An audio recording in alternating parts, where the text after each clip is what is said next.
Eu vou falar algo um pouco diferente, porque o meu tema foi pedido de falar sobre a mobilidade humana no Distrito Federal. E desafios e perspectivas, e eu trago aqui algo mais acadêmico para discutir um pouco os desafios teórico-metodológicos para os estudos das migrações.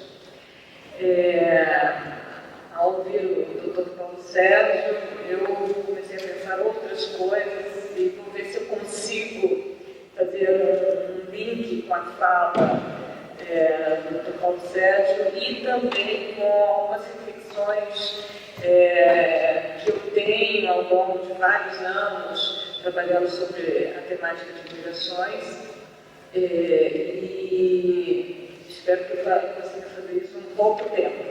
Mas como nós teremos 6 semanas aí, eu acho que a gente vai poder voltar em alguns pontos que eu vou colocar aqui e, quem sabe, aprofundar no sentido de melhor entender esse fenômeno. Então, primeiramente, deixa eu ver onde que eu estou aqui.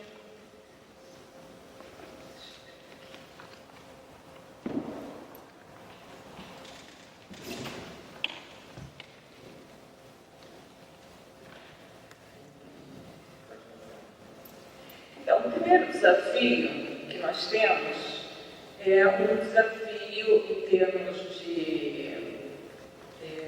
nos estudos de migração, de mobilidade humana, é um desafio conceitual.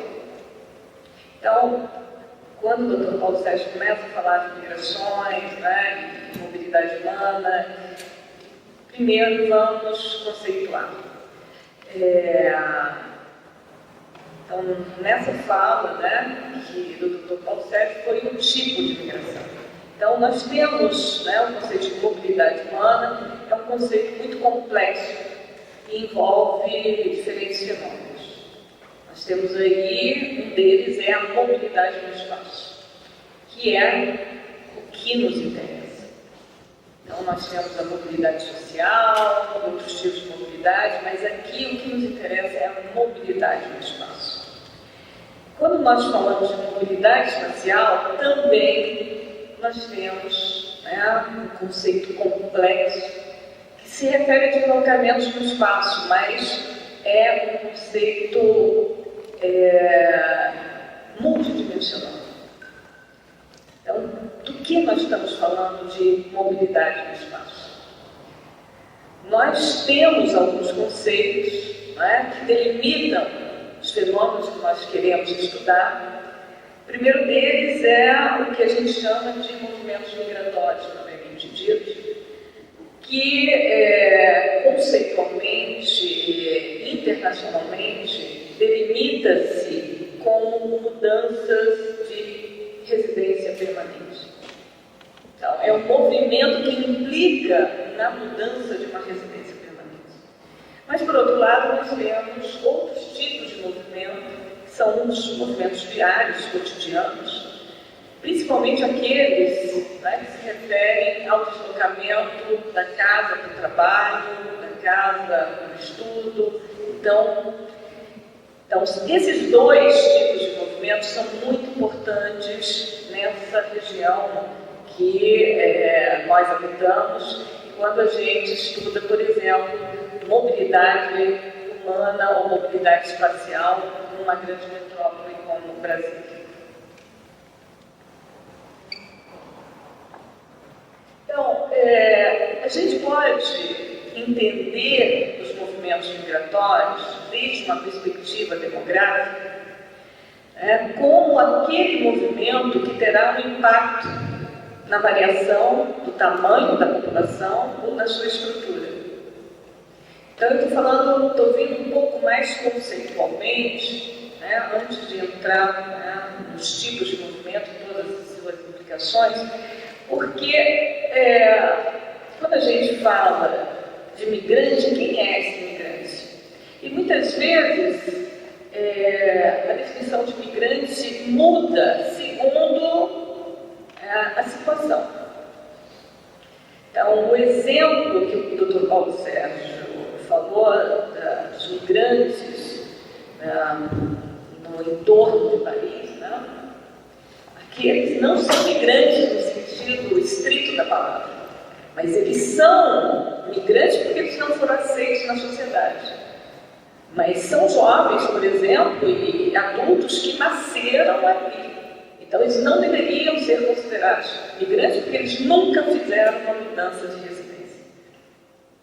Então, vejam os conceitos, né? Quando a gente busca se conceituar, a gente vai além dos conceitos que nós estabelecemos e que esse fenômeno é muito complexo. Então, do que nós estamos falando? Então, quando a gente considera esse conceito mais estritamente demográfico, que é o movimento que impacta a variação do tamanho e da estrutura de uma população, nós consideramos duas dimensões. A dimensão no espaço, ou seja, qual a distância que foi percorrida, e a dimensão temporal, há quanto tempo. Então, isso para entender de que tipo de movimento que nós estamos falando. Porque nós podemos falar, por exemplo, de um migrante, por exemplo, eu posso me considerar migrante em Brasília, mas eu vim para cá com 5 anos de idade. Eu não tenho nenhuma identidade na minha região de origem, mas eu sou migrante, eu falo, eu não sou migrante. Então, vocês são migrantes? O que é ser migrante? Então, no caso, principalmente de situações como a descrita anteriormente, de argelinos que nasceram na região em torno de Paris, eles são nativos, nasceram, seus pais nasceram, seus avós que migraram, mas eles são considerados migrantes.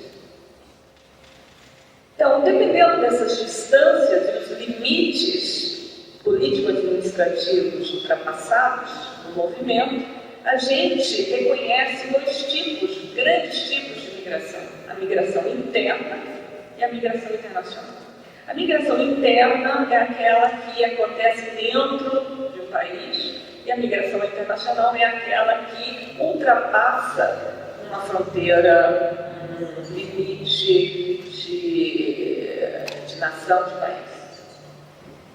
Então, você tem algumas situações, limites, que são assim. Por exemplo, 2 cidades que compartilham fronteira, você cruzar a rua, mudar de casa, mudou, você fez uma migração internacional. E se você mudar do Chuí ao Oiapoque, você não fez nenhuma migração internacional.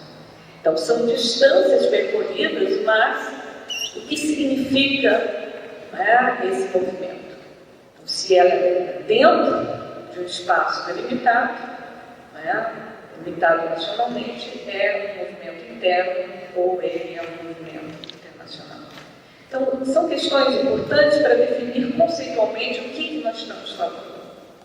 Então, a migração internacional, por exemplo, tem todas as suas questões, principalmente quando a gente fala de identidade, de cultura e da inserção desse migrante numa nova cultura.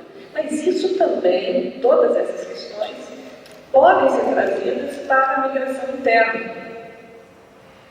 Então, nós falamos, por exemplo, que os nordestinos, quando chegam a São Paulo, a gente sabe que tem uma dificuldade da assimilação ou de inserção naquele espaço, naquele novo território. Então, questões da migração interna e questões da migração internacional, elas são também muito parecidas. Nós temos, por exemplo, movimentos forçados, os migrantes, devido a construções de barragens, que são deslocados. Da mesma forma, nós temos migrações forçadas internacionalmente. Para onde vão essas pessoas? Então, esse movimento pode ser interno, pode ser ser internacional, e nós, então, buscamos entender o que faz com que as pessoas se coloquem em movimento. A outra dimensão que se tem é o tempo de residência. Então, a gente pode entender a migração desde o ponto de vista do nascimento. Você nasceu, você não é migrante, você não nasceu, você é imigrante.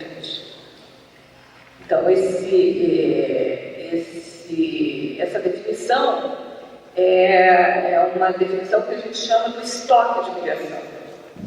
Mas, para entender, por exemplo, do ponto de vista demográfico, como é que a população mais recentemente está mudando o seu tamanho, quem já estava aqui há muito tempo não vai fazer nenhum efeito nessa variação.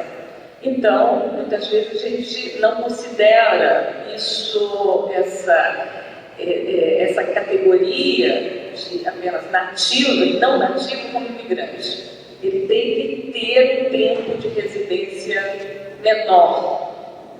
Aí sim vai ser um migrante. Por exemplo, aquele movimento dos italianos, né, na década de 30, década de 20, 30,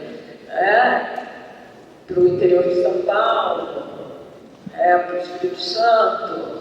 Então, alguns sobreviventes ainda, quer dizer, muitos desses que são sobreviventes vieram crianças. Então, eles são não nativos, mas passaram a vida toda no Brasil. Então, são migrantes.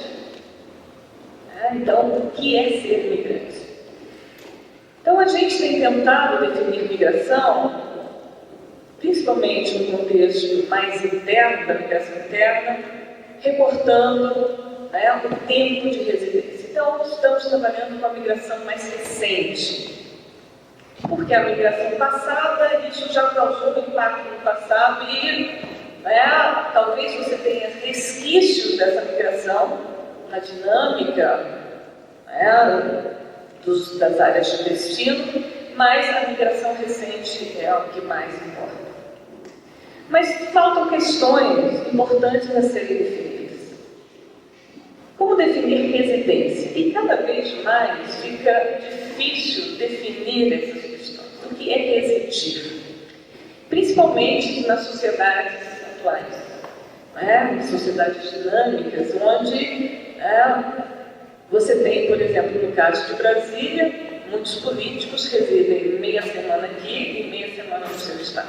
Então, o que é residência? Como definir permanência? O que é ser permanente? Permanente é estar mais de um ano? Ele mudou para permanecer no destino. Então, o que a gente tem visto é que os migrantes não permanecem. Você tem uma rotatividade. E como estudar esses movimentos? No passado, você tinha movimentos mais globais, mais grandes tipos de movimentos caracterizados pelos fluxos migratórios. Por exemplo, os nordestinos para São Paulo, nordestinos para Rio de Janeiro, você teve os gaúchos do centro-oeste, então são grandes fluxos migratórios. Mas hoje, com as tecnologias de informação, com as facilidades de transporte, você tem uma rotatividade e as fronteiras, elas já não são os limites. Eu acho que o Dr. Paulo Sérgio colocou aqui muito bem, a questão do direito a migrar. E cada vez mais, você sabe qual é o seu destino, você tem conhecimento, você navega na internet, conhece a cultura, conhece as cidades, mas você não tem esse direito a fazer esse movimento. Internamente, talvez seja mais fácil, mas ainda nós temos questões, por exemplo, da exclusão do migrante. Então, quando a gente começa a estudar, por exemplo, a dinâmica demográfica de uma área metropolitana com a área metropolitana de Brasília, A primeira questão que aparece é: nossa, está crescendo demais, está inchando. Está inchando por quê? Não tem muito migrante. Mas eles são nossos compatriotas. Se nós queremos, né, reconhecer os direitos de todos aqueles que fazem o movimento migratório, primeiro, nós temos que aceitar o nosso migrante, porque ele tem direito, como assegura a nossa Constituição, do livre, né, movimento dentro do país. Então, são questões complexas, porque muitas vezes a gente aceita um tipo de migrante e não aceita o outro tipo de migrante. Outra questão também, que é cada vez mais um desafio em termos de estudos migratórios, é quais movimentos analisar. Então, a questão é um movimento de longa distância, é um movimento cotidiano, qual movimento analisar? Outros desafios que nós temos se referem às questões das teorias da migração. Então, os estudos de migração começam com as questões dos determinantes da migração. O que faz com que um indivíduo decida migrar? Quais são os fatores de expulsão ou os fatores de atração? O que faz com que as pessoas se destinem a um determinado espaço e não a outro?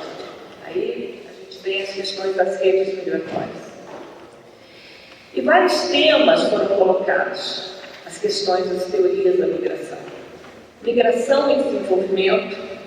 Então, a migração como motor do desenvolvimento. A migração como consequência perversa do desenvolvimento. A migração como consequência positiva do desenvolvimento. Vejam, você tem, né, uma série de olhares sobre o processo migratório. Tanto desde um ponto de vista mais positivo como um ponto de vista mais negativo. Migrações e direitos humanos, como nós estamos colocando aqui. Migração e identidade. Migração e cultura. Nós queremos que o migrante seja assimilado ou que ele preserve a sua cultura?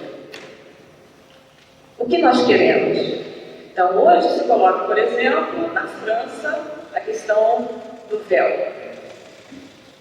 Então, permanece a cultura ou deve ser assimilado? Então, nós vamos dançar forró ou vamos fazer com que todos toquem rock? O que nós queremos?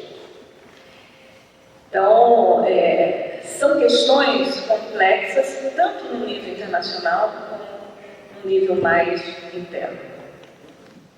Então, para a teoria de migração, esse é um desafio. Nós não temos uma teoria. Várias teorias, né, nesses últimos 50 anos já foram colocadas e hoje vemos que o fenômeno é cada vez mais complexo. Numa sociedade em transição, onde nós temos um processo de globalização e com as tecnologias mais avançadas de informação. Outro desafio, que aí estou puxando um pouco a brasa para a minha sardinha, que é a questão de como medir isso. Se nós queremos descrever, se nós queremos entender, nós queremos mensurar. Como observar esse fenômeno? Um fenômeno que é muito complexo, que nós temos que reportar. Hoje nós temos um número limitado de pesquisas sobre o tema. O Dr. Paulo Sérgio falou em alguns números. 300 mil migrantes brasileiros que viviam no Japão. Eram 300 mil mesmo, hoje são 150 mil, teve uma queda. Que dados são esses? Quantos brasileiros vivem no exterior? Quantos retornaram? Quantos ainda vão? Quantos foram? A gente tem alguma ideia sobre isso. As nossas fontes de dados são muito limitadas, então a gente conhece parcialmente o fenômeno. Também os nossos instrumentos de coleta de dados, nossos instrumentos de observação dessa realidade tão complexa, eles são muito pobres, porque é um fenômeno dinâmico. Então, uma pessoa pode fazer vários movimentos migratórios. Não é um fenômeno único que acontece uma vez só, ou pode acontecer poucas vezes na vida do indivíduo. E essa mudança, seja mudança de residência permanente, se assim o descrevermos, ela pode ser por vários motivos. Várias situações.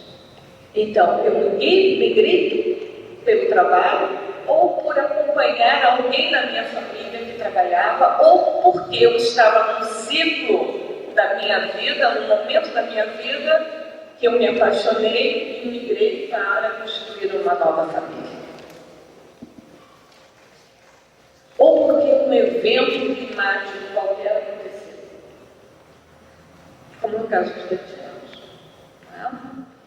Você tem um evento natural que expulsa, quer dizer, além de todo o problema social e econômico do país, você tem uma tragédia.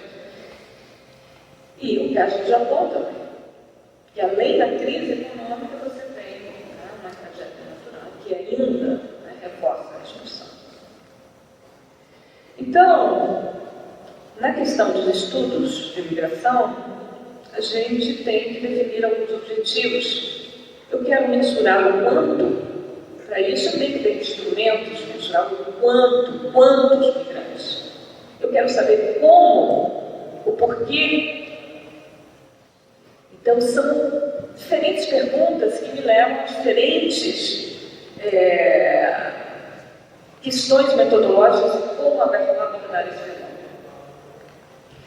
Voltando um pouco para a questão mais local, que eu venho estudando a área metropolitana de Brasília já há muito tempo, e nós dividimos a área metropolitana de Brasília como DF e municípios goianos adjacentes, um pouco menos do que a definição da Rede Integrada de Desenvolvimento Econômico, conhecida como RID, que o mapa aqui mostrado define essa área territorial.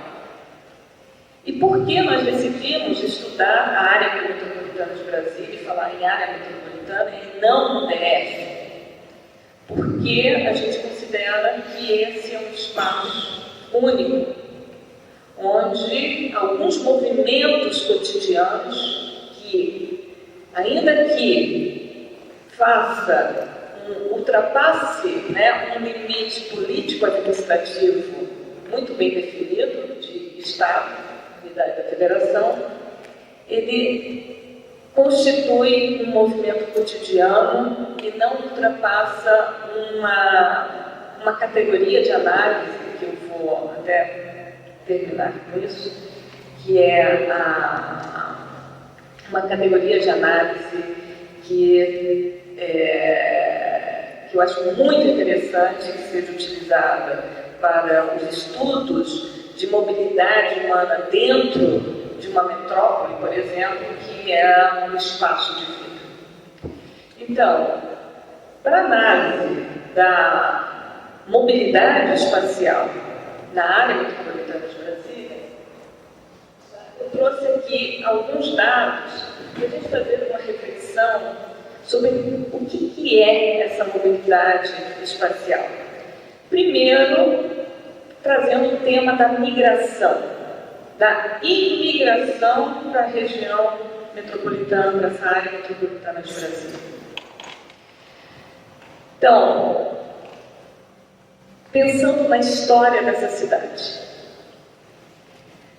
Em 1970, esses são os dados do censo de 1970, nessa área metropolitana, mais de 70% da população residente era considerada migrante.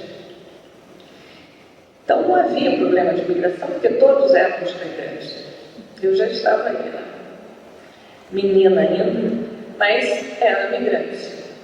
Tinha menos de 10 anos, né? Vamos considerar migrante recente, quer dizer, em 60 havia sido inaugurada a capital federal, você tinha um grande, né, volume de imigrantes. Já em 2000 e 2010, o volume de imigrantes é muito menor. Nós já temos aí uma população que reside há mais de 10 anos, tanto em 2000 como em 2010, é a maioria da população, mas ainda temos um contingente de imigrantes razoável.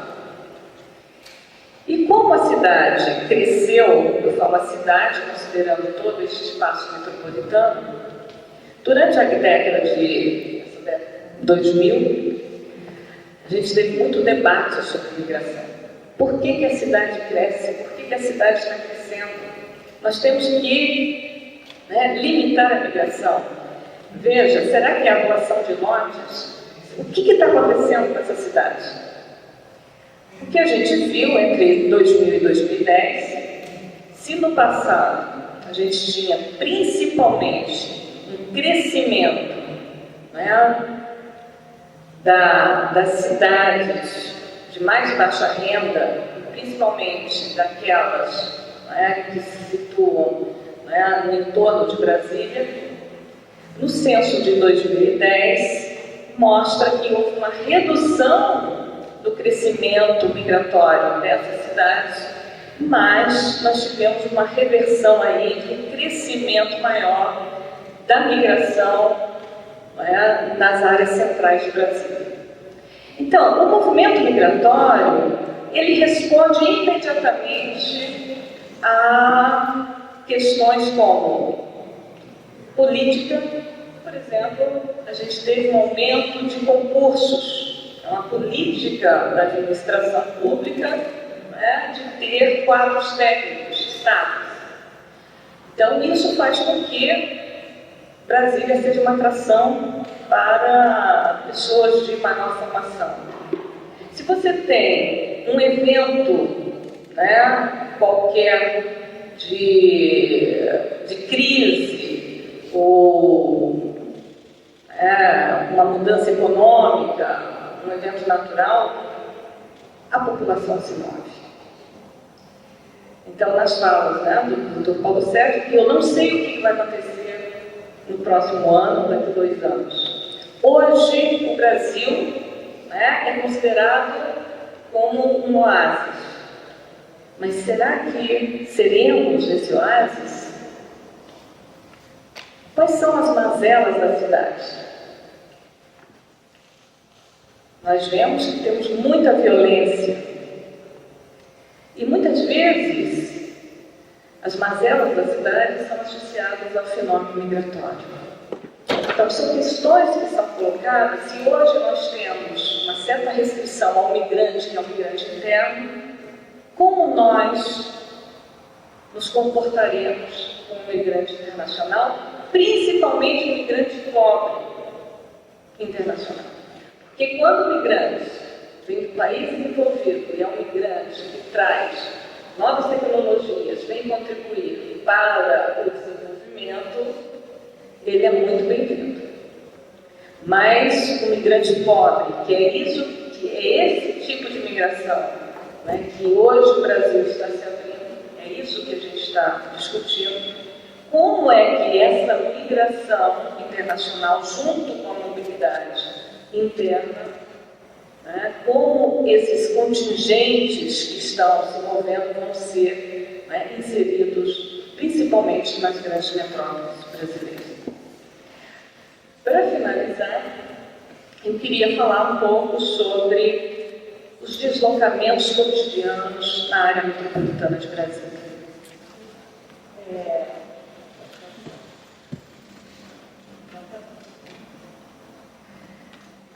Que essa também é parte do fenômeno migratório que não implica numa mudança de residência. Mas, por exemplo, é isso que nós, por exemplo, estamos vivenciando na nossa cidade. que é um movimento de ir e vir. Então, aqui eu dividi a área metropolitana de Brasília em 4 grupos de localidades, segundo estratos de renda. O DF1 são as localidades de mais alta renda, situadas no centro da cidade. DF2, de renda intermediária, né, que são localidades mais próximas do centro da cidade. DF3 são as localidades de mais baixa renda, em geral, mais distantes da cidade, e os municípios de Goiás. Então, o que a gente vê é que quanto mais a gente se distancia do centro da cidade, maior é a mobilidade, né, dos deslocamentos. Agora, quando a gente vê em termos de tempo de deslocamento na metrópole, que isso faz parte do que a gente chama da mobilidade humana também, quanto mais pobre, mais distante do trabalho.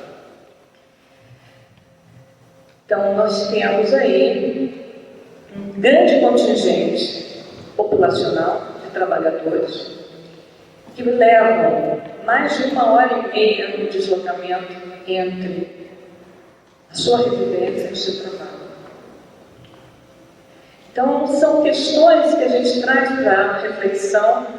Eu acho que vai ser falada essa temática amanhã, quando a gente discutir um pouco mais sobre a mobilidade espacial dentro da área metropolitana de Brasília, a questão do transporte, a questão da vulnerabilidade social e principalmente uma questão que eu acho que, em termos de migração e de mobilidade humana, a gente tem que trazer para uma reflexão na cidade, é o que eu chamo da imobilidade dos jovens na cidade. Quer dizer, como que a juventude, por exemplo, da área metropolitana de Brasília, que na sua maioria reside na periferia, essa juventude não tem acesso à cidade. Então, são questões que vocês veem, são questões tão diversas que vão ser colocadas ao longo desse curso de extensão, desde os direitos, ao movimento, e aqui um pouco falar do direito à cidade. Então, são essas questões que eu trago para vocês, e para fechar em termos de perspectivas, queria que a gente, ao longo dessas 6 semanas, fizesse reflexões sobre os novos paradigmas e categorias de análise da migração, falasse um pouco mais do espaço de vida, a gente visse a possibilidade de novos instrumentos de observação, tanto da mobilidade interna como da mobilidade internacional. Eu acho que isso é uma dificuldade que o nosso governo brasileiro tem. E considerar também que esse é um fenômeno complexo e que precisa de abordagens interdisciplinares. Então é isso que eu trago e a gente pode conversar um pouco mais no debate. Obrigada.